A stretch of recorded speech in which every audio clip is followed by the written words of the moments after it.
spoken on it, and I've, of course, noticed your comments about the report.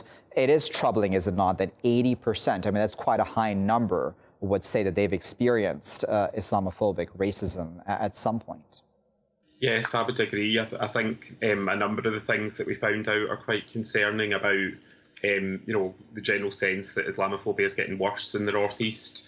And there was a concern that it has been, increased on social media and through the mainstream press.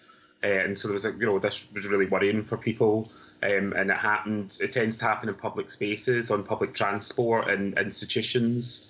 And so in a sense, it makes people want to stay at home more because they're kind of almost scared to go out in case they become a victim of Islamophobia. And also Muslim women are most likely to be victims. And again, there's a gendered component to that.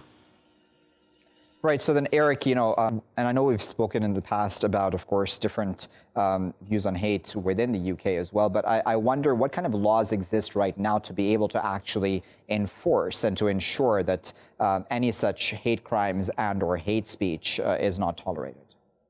Well, I mean, obviously, there are certainly crimes against incitement to racial hatred and so forth.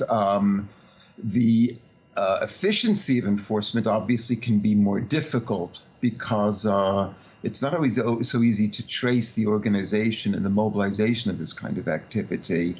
Having said that, in some ways, I think proactive action would be far more effective. In particular, it's no coincidence that this kind of hostility arises in tandem with the growth of nationalism, both political nationalism and popular, the two really being just two sides of the same coin.